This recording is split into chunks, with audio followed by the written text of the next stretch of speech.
Hello friends, आज का हमारा टॉपिक है रूट मीन स्क्वायर स्पीड क्या होता है। ठीक है, क्या आज हम पढ़ेंगे रूट मीन स्क्वायर स्पीड के बारे में।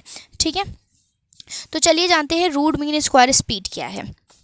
देखिए, इससे पहले मैंने आपको पढ़ाया था, फर्स्ट जो मैंने वीडियो बनाई थी वो थी मीन स्पीड के बारे में। ठीक है, मीन स्पीड के बारे में वो मैं आपको बता दिया कि मीन स्पीड किस तरह से निकालते हैं। मैंने आपको बताया था एवरेज स्पीड जो होती है, average speed of any molecules of ideal gas जो होती है, वो तीन टाइप से हम एवरेज स्पीड निकाल सकते हैं। ठीक है, फर्स्ट होता है हमारा मीन स्पीड, सेकंड होता है रूट मीन स्क्वायर स्पीड, और थर्ड हमारा है मोस्ट प्रोबेबल स्पीड। ठीक है, तो आज हमारा है सेकेंड पार्ट जिसमें हम बात करेंगे रूट मीन स्क्वायर स्पीड के बारे में। तो चलिए देखते हैं रूट मीन स्क्वायर स्पीड क्या होती है और हम इसे किस तरह से निकालते हैं। ठीक है, तो आपने मीन स्पीड तो आप देख सकते हैं, पहले आप मीन स्पीड देखें, सेम उसी तरह का मेथड हम रूट मीन स्क्वायर स्पीड में भी अप्लाई करेंगे। ठीक है, तो चलिए हम स्टार्ट करते हैं। देखिए, root mean square speed VRMS से हम इसे रिप्रेजेंट करते हैं। ठीक है, root mean square speed VRMS से रिप्रेजेंट करते हैं। रूट निकालना है, हमें क्या निकालना है, स्पीड। देखिए, ये एक बात और समझ लीजिए कि जैसे हमारा कोई सिस्टम है, ठीक है, ये कोई सिस्टम है, तो सिस्टम में बहुत सारे मॉलिक्यूल्स हैं। ठीक है, ये बहुत सारे मॉलिक्यूल्स क्या होंगे, अलग अलग स्पीड के होंगे। जैसे कोई 5 मीटर पर सेकेंड की स्पीड का है, कुछ मॉलिक्यूल्स 10 मीटर पर सेकेंड की स्पीड के हैं। ठीक है, तो सभी मॉलिक्यूल्स क्या होंगे, अलग अलग स्पीड के होंगे। मान लीजिए 10 मॉलिक्यूल्स ऐसे हैं जो 10 मीटर पर सेकेंड की स्पीड के हैं, 5 मीटर पर सेकेंड की स्पीड वाले 15 मॉलिक्यूल्स हैं। ठीक है, तो इस तरह से मॉलिक्यूल्स के नंबर और मॉलिक्यूल्स की स्पीड दोनों ही डिफरेंट डिफरेंट होगी। ठीक है, तो इस तरह से जब स्पीड अलग अलग होगी, तो अगर हम एवरेज स्पीड निकालना चाहें इन मॉलिक्यूल्स की, ठीक है, तो इन मॉलिक्यूल्स की एवरेज स्पीड निकालने के लिए ही तीन मेथड बनाए गए। एक मीन स्पीड निकालने का मेथड फर्स्ट है, फिर रूट मीन स्क्वायर स्पीड, और फिर तीसरा मोस्ट प्रोबेबल स्पीड। ठीक है, तो फर्स्ट टॉपिक की तो बात हम कर चुके हैं मीन स्पीड की। आज हम निकालेंगे रूट मीन स्क्वायर स्पीड के माध्यम से हम किस तरह से एवरेज स्पीड निकाल सकते हैं किसी मॉलिक्यूल्स की। ठीक है, तो चलिए निकालते हैं रूट मीन स्क्वायर स्पीड। इतनी बात आपको समझ में आ गई। देखिए, अब क्या है कि सबसे पहले मैंने निकालना है रूट मीन। तो सबसे पहले हम मीन निकालेंगे, जितने भी मॉलिक्यूल्स हैं उनकी वेलोसिटी क्या है। किसी की वेलोसिटी v1, किसी की वेलोसिटी v2, मतलब मान लीजिए कोई वेलोसिटी रखेगा v3। ठीक है, तो इस तरह से बहुत से मॉलिक्यूल्स होंगे। मान लीजिए n मॉलिक्यूल्स है तो vn तक वेलोसिटी रखेंगे। ठीक है, ये मीन ले लिया हमने, प्लस प्लस कर लिया, मीन ले लिया। मीन आप कैसे निकालते हैं, total number of molecules upon sum of the molecules upon total number of molecules. ये सम हो गया, मतलब मॉलिक्यूल्स की वेलोसिटी, तो वेलोसिटीज का सम हो गया। अब इनका क्या ले लेंगे, हम स्क्वायर कर लेंगे, मीन स्क्वायर, फिर रूट लेंगे। ठीक है, मीन कर लिया हमने सब वेलोसिटीज़ का, फिर हमने इनका क्या कर लिया, स्क्वायर कर लिया वेलोसिटीज़ का। ठीक है, फिर हम क्या करेंगे, इनका रूट ले लेंगे, इनका रूट ले लेंगे। लेकिन हमने जब मीन करा था, जब हमने मीन करा था, क्या करा था, हमने वेलोसिटीज़ को ऐड किया था upon total number of particle से भी डिवाइड कर दें। ठीक है, तो ये क्या निकल आया था, मीन। फिर उसके बाद करें स्क्वायर, फिर उसके बाद हमने स्क्वायर किया, फिर उसके बाद रूट लिया, पूरे का क्या ले लिया, रूट ले लिया। ठीक है, तो ये क्या बन गया हमारा, रूट मीन स्क्वायर स्पीड। ठीक है, तो आपने ये समझ लिया VRMS इज इक्वल टू हो गया हमारा, सबसे पहले हमने क्या किया, वेलोसिटीज़ का मीन निकाला, v1 v2 plus v3 plus dash dash dash vn। अगर हम आपको किसी का मीन निकालने को है तो आप इस तरह से मीन निकाल लेंगे। ठीक है, मीन निकाल लिया, फिर इसका क्या करना है, आपको स्क्वायर करना है। ठीक है, तो आपने सबका क्या किया, स्क्वायर कर दिया। ठीक है, आपने स्पीड्स का क्या किया, स्क्वायर कर दिया। फिर आप इसका क्या करेंगे, रूट ले लेंगे। ठीक है, तो ये हमने क्या किया, रूट ले लिया, तो वही चीज़ यहाँ पे लिखी है। ठीक है, आपको समझ में आ गया कि हम इस तरह से रूट मीन स्क्वायर स्पीड, तो ये हमारी क्या आ गई, रूट मीन स्क्वायर स्पीड। अब इससे पहले जो हमने मीन स्पीड पढ़ी थी उसमें हमने सिर्फ क्या किया था, वेलोसिटीज़ का मीन लिया था। ठीक है, लेकिन ये क्या है, हमारी रूट मीन स्क्वायर स्पीड, इसलिए हमने वेलोसिटी का मीन लिया, फिर उसका स्क्वायर लिया और फिर उसका रूट लिया, तो ये हो गया हमारा रूट मीन स्क्वायर स्पीड। ठीक है, तो चलिए देखिए, ये वेलोसिटी जो v1 है वो किसी सिंगल मॉलिक्यूल्स की है। ठीक है, सिंगल मॉलिक्यूल की हमारी वेलोसिटी है। v2 किसी सिंगल मॉलिक्यूल्स की। अगर मान लीजिए v1 वेलोसिटी रखने वाले 10 मॉलिक्यूल्स हैं, तो नंबर ऑफ मॉलिक्यूल्स से भी तो हमें मल्टीप्लाई करना होगा। मान लीजिए जैसे इसमें 10 मीटर पर सेकेंड की वेलोसिटी रखने वाले, स्पीड रखने वाले मॉलिक्यूल्स कितने हैं, 10 हैं। ठीक है, तो 10 मीटर सेकेंड अगर हम टोटल मॉलिक्यूल्स की स्पीड निकालें तो 10 मॉलिक्यूल से हमें 10 मॉलिक्यूल्स हैं और 10 मीटर पर सेकेंड उनकी वेलोसिटी, तो दोनों का मल्टीप्लाई करके ही तो हम निकाल सकते हैं। ठीक है, तो उसी तरीके से अगर हमें टोटल निकालना है तो हम क्या करेंगे, इसमें नंबर ऑफ मॉलिक्यूल्स का भी मल्टीप्लाई करेंगे कि v1 स्पीड रखने वाले मॉलिक्यूल्स कितने हैं, v2 स्पीड रखने वाले मॉलिक्यूल्स कितने हैं। ठीक है, तो चलिए देखते हैं हम। तो ये जो हमारा आ जाएगा वो आ जाएगा v1 का स्क्वायर इंटू dn1, ठीक है। मान लीजिए v1 वेलोसिटी स्पीड रखने वाले मॉलिक्यूल्स dn1 है, v2 स्पीड रखने वाले जो मॉलिक्यूल्स हैं वो dn2 हैं, ठीक है। इसी तरह से एक्सेट्रा और भी हो जाएंगे, ठीक है। Upon total number of molecules तो हमारे कभी चेंज होंगे नहीं, हम इसे इस तरह भी लिख सकते हैं dn1 plus dn2 plus dn3, क्योंकि total number of molecules system में जितने मॉलिक्यूल्स हैं वो इतने ही रहेंगे।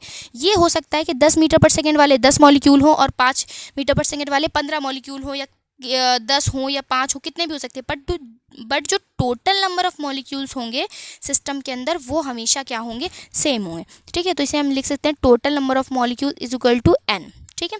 इसका क्या ले लें हम, रूट ले लें, तो इसका हमने ले लिया रूट, ठीक है। ये रूट लगा था, रूट ले लिया, बस हमने क्या है नंबर ऑफ मॉलिक्यूल्स का मल्टीप्लाई किया है, इसे इस तरह से लिखा हुआ है, ठीक, लिखी वही चीज़ है। अब हमने इसे इस तरह से लिख लिया,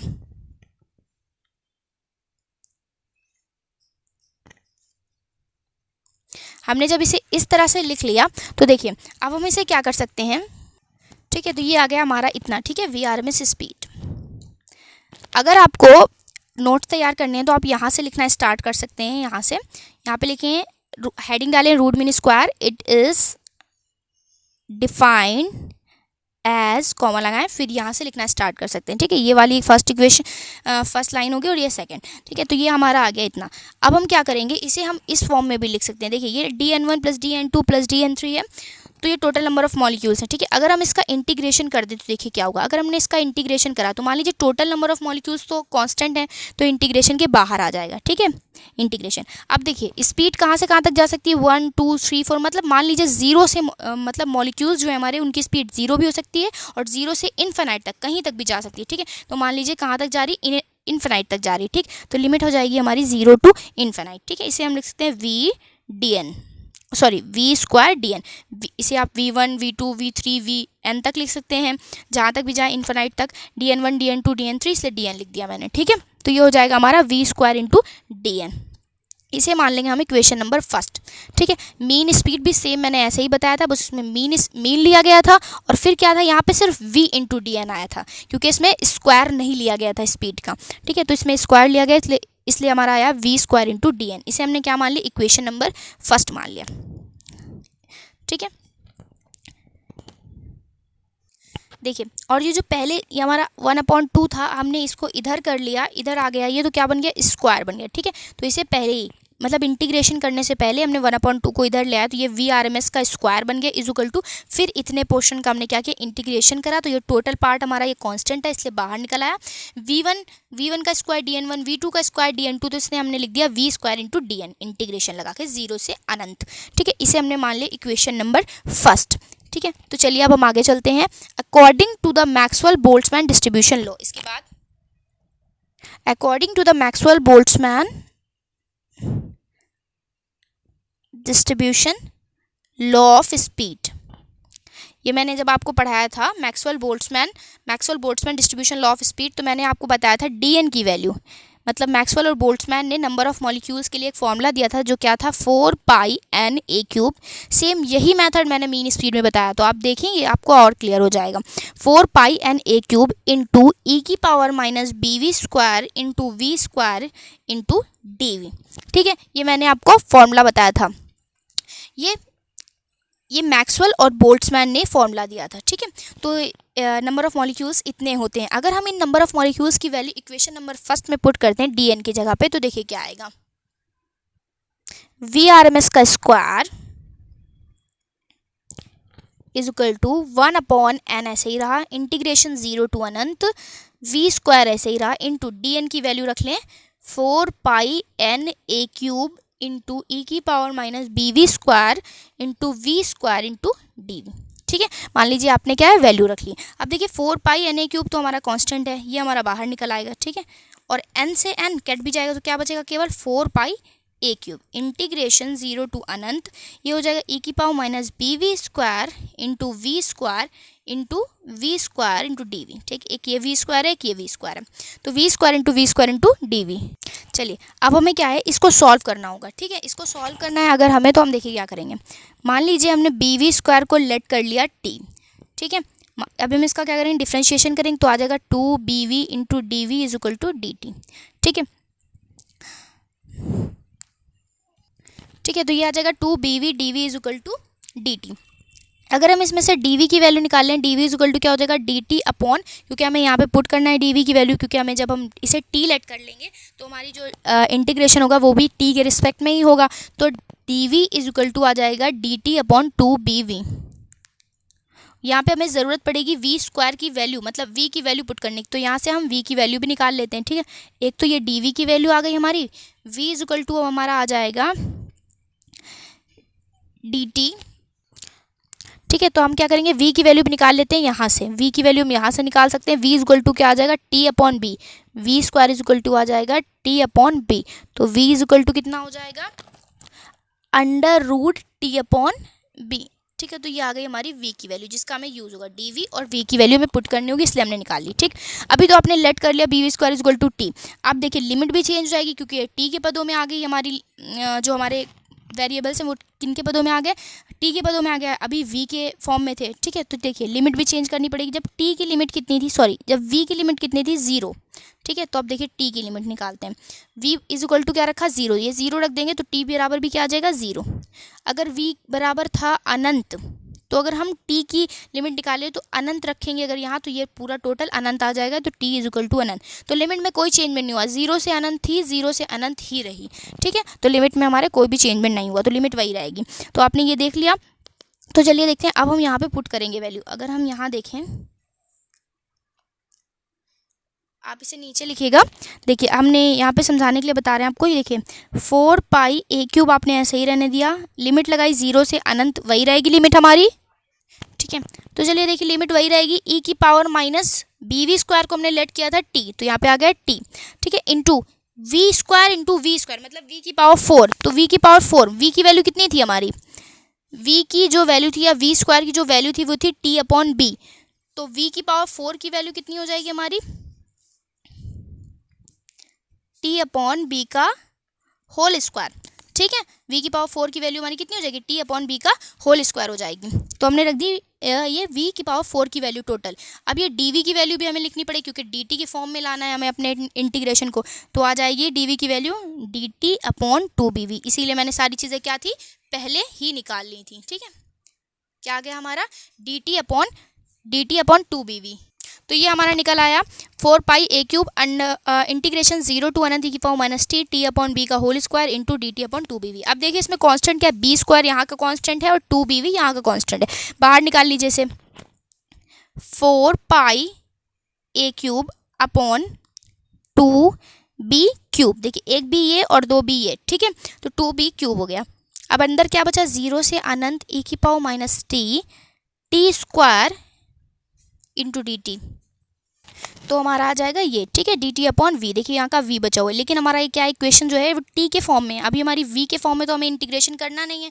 ठीक है, तो हमें इंटीग्रेशन t के फॉर्म में करना है, तो t लाना पड़ेगा, हमें v की वैल्यू भी पुट करनी पड़ेगी। आप चाहें तो यहाँ पे अपने dv is equal to dt upon 2bv लिखा हुआ था, यहाँ पे भी आप v की वैल्यू पुट कर सकते थे, जैसे under root t upon b अगर आप यहाँ भी पुट कर लेते तो यहाँ भी पुट कर सकते थे, लेकिन आपने कोई बात नहीं, यहाँ पे हमने dv की वैल्यू यहाँ पे लिख दी हुई है, यहाँ पे dt अपॉन 2bv लिख दी, तो यहाँ पे आप v की वैल्यू पुट कर दें। v की वैल्यू क्या है, under root t upon b, तो हमारा क्या होगा t के फॉर्म में आ जाएगा, जैसे सारी चीज़ें t के फॉर्म में वैसे ही t के फॉर्म में हो जाएगा। क्या लिखा हुआ है, under root t upon b, तो यहाँ पे हम v की जगह पे क्या पुट करेंगे, under root t upon b, तो b हमारा ऊपर आ जाएगा, क्या आ जाएगा, अंडर रूट b अपॉन नीचे क्या आ जाएगा, अंडर रूट t। ठीक है, जब नीचे हम पुट करेंगे वैल्यू तो देखिए क्या होगा, हमने क्या करा, वैल्यू पुट कर दी, किसकी वैल्यू पुट कर दी, v की। ठीक है, तो अब देखिए इसको और सॉल्व कर लें अगर, तो आ जाएगा 4 pi a cube upon 2b cube 0 to अनंत की power minus t into t square. देखिए b ऊपर आ जाएगा, अंडर रूट b हो जाएगा। ठीक है, तो हम अंडर रूट b को बाहर भी निकाल सकते हैं, क्योंकि ये हमारा क्या है, कांस्टेंट है b। ठीक है, नीचे क्या रह जाएगा हमारा, अंडर रूट t बचेगा। ठीक है, अंडर रूट t मतलब t की पावर 1/2, अगर t की पावर 1/2 को ऊपर लाएँ तो क्या हो जाएगा, t की पावर माइनस 1/2। ठीक है, देखिए यहाँ से ये क्या है हमारा, अंडर रूट b है। ठीक है, तो 4 पाई a क्यूब अपॉन, अगर हम अंडर रूट b को नीचे ले आए तो आ जाएगा b क्यूब इंटू b की पावर माइनस 1/2 आ जाएगा।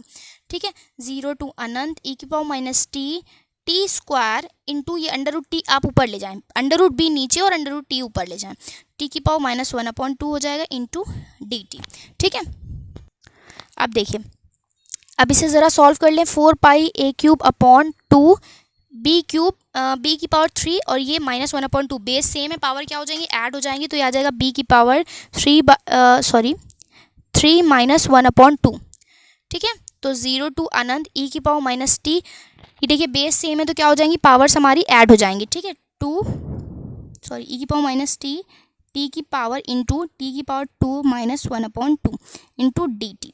ठीक है, तो देखिए क्या आएगा, 4 पाई ए क्यूब अपॉन 2, एलसीएम लेके सॉल्व कर लें, 3 2 6, 6 - 1 / 5/2। ठीक है, 5/2, 0 टू अनंत ई की power minus T into T, अब इसे 2 - 1/2 का एलसीएम लेके सॉल्व कर ले, 4 - 3/2। ठीक है, इंटू डी टी, तो ये आ जाएगी हमारी पूरी इक्वेशन। ठीक है, सॉल्व हो गया, तो आपका ये हो गया इंटीग्रेशन सॉल्व। ठीक है, जैसे मैंने आपको बताया था मीन स्पीड निकालने में, कि मीन स्पीड निकालने में मैंने आपको बताया था, आप इसे क्या लिख सकते हैं, अगर हम इसे ऐसा लिख लें, 4 पाई ए क्यूब अपॉन 2 बी की पावर 5/2, 0 टू अनंत ई की पावर माइनस टी इंटू ई की पावर टी की पावर 3/2 को अगर हम लिख लें टी की पावर 5/2 - 1, अब इसे सॉल्व करें, आपका 3/2 आ जाएगा। ठीक है, इंटू डी टी।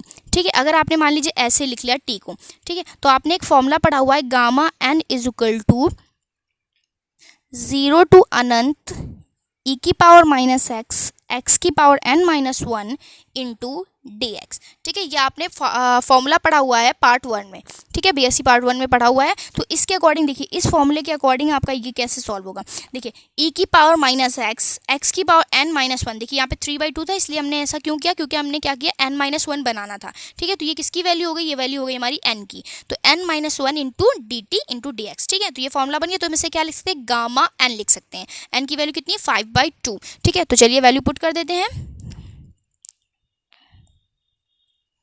2 बी की पावर 5/2, 0 टू अनंत, सॉरी, अब तो ये हमारा इंटीग्रेशन पूरा फॉर्मूला सॉल्व करके क्या आ जाएगा, गामा एन आ जाएगा, तो गामा एन की वैल्यू 5/2। ठीक है, अब आप सवाल उठता है कि गामा को आप किस तरह सॉल्व करेंगे। गामा को सॉल्व करने का बहुत ईजी तरीका है, अगर आपको गामा को सॉल्व करना हो तो आप इसमें से -1 करके फैक्टोरियल के फॉर्म में लिख दें, वो सॉल्व हो जाएगा। ठीक है, ऐसा ही करा जाता है, जैसे आपका लिखा हुआ है गामा 4, फॉर एग्जाम्पल, यहाँ पे एग्जाम्पल के तौर पर समझ लीजिए, अगर लिखा हुआ है गामा 4, ठीक है, तो अगर आप इसे सॉल्व करना चाहते हो तो क्या करेंगे, -1 कर लें, कितना आ जाएगा 3, तो इसे फैक्टोरियल 3, ये बन गया फैक्टोरियल 3। फैक्टोरियल 3 आपको सॉल्व करना आता है, फैक्टोरियल 3 कैसे, 3 × 2 × 1।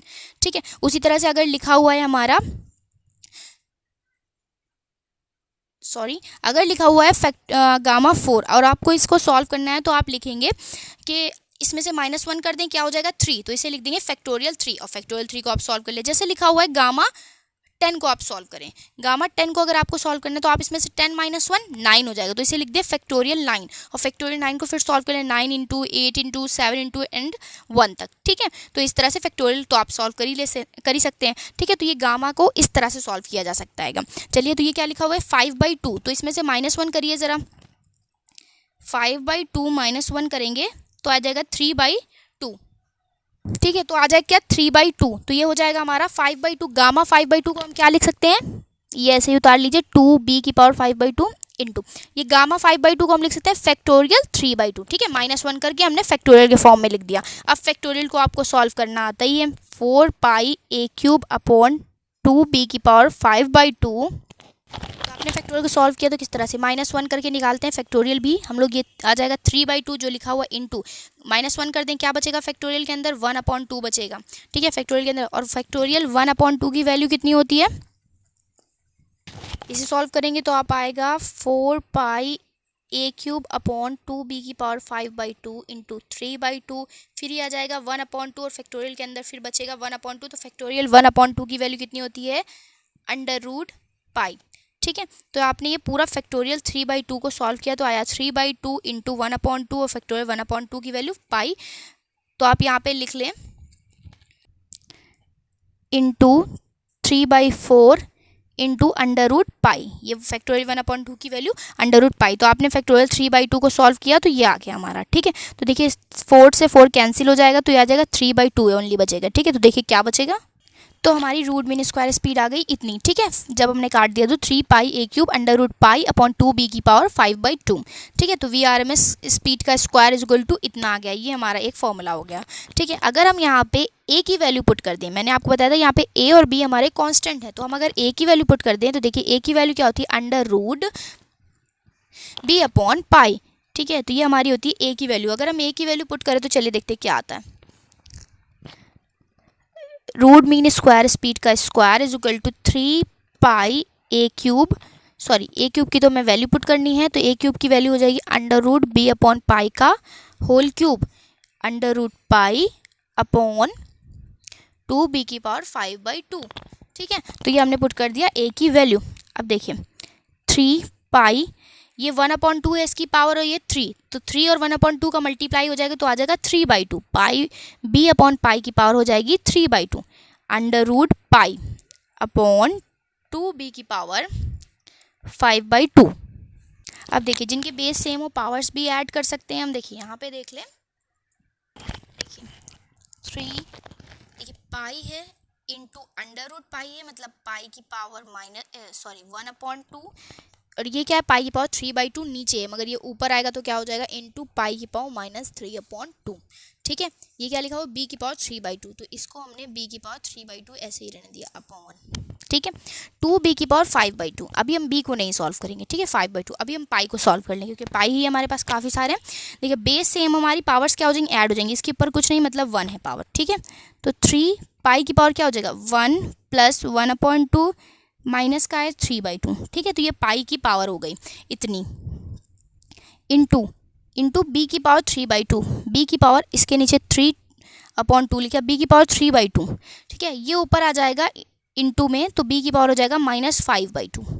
ठीक है, हम आपको बिल्कुल बेसिक बता रहे हैं। 3/2 पाई की पावर क्या हो जाएगा, देखिए एलसीएम ले लीजिए, आ जाएगा एलसीएम 2। ठीक है, 2 यहाँ पे क्या आ जाएगा, यहाँ पे 2 आ जाएगा एलसीएम लेने के बाद, सॉल्व करने के बाद 2 + 1 3 हो जाएगा, 3 - 3 सॉरी। ठीक है, तो एलसीएम क्या आएगा 2 आएगा, और ऊपर क्या आ जाएगा 2 × 1 = 2, 2 + 1 3 -3 मतलब 0, तो 0/2 मतलब टोटल क्या हो जाएगा पाई की पावर 0 आ जाएगी। ठीक है, तो ये आ गई हमारी पावर इंटू बी की पावर, देखिए कितनी आएगी, बी की पावर आ जाएगी 3/2 माइनस का 5/2, 3/2 पाई की पावर आ गई 0, तो पाई की पावर 0 तो मतलब जिसकी पावर 0 उसकी वैल्यू कितनी 1, तो हम यहाँ पे कुछ नहीं लिखेंगे, इंटू बी की पावर। अब इसका एलसीएम लेके ज़रा सॉल्व कर लें, 2 एलसीएम आएगा। ठीक है, 3 - 5 आएगा तो ये आ जाएगा -2। ठीक है, 2 से 2 कट जाएगा, माइनस का 1 आ जाएगा, तो ये आ जाएगा हमारा 3/2 इंटू बी की पावर -1, तो इसे हम लिख सकते हैं 3/2b, 3/2b भी हम इसे लिख सकते हैं। ठीक है, तो ये हमारा पूरा सॉल्व हो गया। आप इतना कैलकुलेशन ना करें, आप डायरेक्टली भी कर सकते हैं। ये तो मैंने समझाने के लिए किया है, तो ये टॉपिक थोड़ा लंबा लग रहा है, बट आप इसे ईजिली कर सकते हैं। तो ये आ गई हमारी वैल्यू। अगर हम ए की वैल्यू रख दें तो जो हमारी रूट मीन स्क्वायर स्पीड आएगी, रूट मीन स्क्वायर स्पीड का स्क्वायर जो आएगा वो आ जाएगा 3/2b। ठीक है, तो ये आ जाएगा हमारा 3/2b। अगर हम अभी तो हमने क्या है ए की वैल्यू सिर्फ पुट करी थी, अगर हम बी की वैल्यू पुट कर दें, बी की वैल्यू भी पुट कर दें तो देखिए क्या आएगा। मान लीजिए हमने यहाँ पे क्या है बी की वैल्यू पुट कर दी, v² RMS square is equal to 3/2 into B की वैल्यू क्या होती है, b इज इक्वल टू होता है हमारा स्मॉल m/2 kT या कैपिटल M/2 RT। ठीक है, कैपिटल M/ क्या होता है 2 RT। ठीक है, तो देखिए यहाँ पे हमने b की वैल्यू पुट कर दी, मान लीजिए आप कोई भी पुट कर दीजिए सेम वैल्यू आएगी। हमने कैपिटल M/2 RT पुट कर दी, कैपिटल M/2 RT, तो 2 RT हमारा चला जाएगा ऊपर, 3 × 2 RT अपॉन 2m बचेगा। ठीक है, 2 कैपिटल M, 2 से 2 कट जाएगा, ये आ जाएगा हमारा 3 RT अपॉन m। क्या आ जाएगा हमारा 3 RT अपॉन m, ये आ जाएगी हमारी रूट मीन स्क्वायर स्पीड, ये आ जाएगी अगर हम b की वैल्यू भी पुट कर देते हैं तो। 3 फॉर्मूले बन गए, एक तो हमारा ये बन गया, एक ये बन गया, और एक रूट मीन स्क्वायर स्पीड जो हमने पहले निकाली। ठीक है, तो 3 फॉर्मूले बन गए, एक तो सिंपली, और अगर हम a की वैल्यू रख दें तो क्या फॉर्मूला आएगा, और b की वैल्यू रख दें तो क्या फॉर्मूला आएगा। क्योंकि हमें रूट मीन स्क्वायर स्पीड निकालनी है तो हम रूट तो स्क्वायर तो लगा नहीं सकते, तो हम इसे इस तरह से लिखेंगे, v RMS स्पीड। ठीक है, तो देखिए इसे भी आप रूट मीन स्क्वायर स्पीड को अंडर रूट कर सकते हैं, स्क्वायर हटाकर, स्क्वायर जब आप इधर लाएंगे तो ये हो जाएगा अंडर रूट में। ठीक है, इधर वाला पोर्शन, उसी तरह से ये रूट मीन स्क्वायर हमने निकाली अभी। ठीक है, इसे हमने क्या किया, अंडर स्क्वायर इधर ले आए तो ये हो गया हमारा √3 RT अपॉन m, या हम इसे लिख सकते हैं 3 KT अपॉन m। अगर हम ये वाला फॉर्मूला रखें b का, तो b की ये वाला मान रखें तो ये आएगा हमारा। ठीक है, तो ये हमारे हो गए रूट मीन स्क्वायर स्पीड का फॉर्मूला। ठीक, तो आई होप आपको ये समझ में आ गया होगा कि हम रूट मीन स्क्वायर स्पीड किस तरह से निकालते हैं, एवरेज स्पीड किस तरह से फाइंड करते हैं रूट मीन स्क्वायर स्पीड की सहायता से। ठीक है, तो इसके बाद हम बात करेंगे मोस्ट प्रोबेबल स्पीड के बारे में। ठीक है, तो अगर आज का टॉपिक आपको समझ में आया तो प्लीज़ मेरे चैनल को लाइक, सब्सक्राइब और कमेंट ज़रूर करें और शेयर भी करें ज़्यादा से ज़्यादा लोगों तक। So thank you for watching.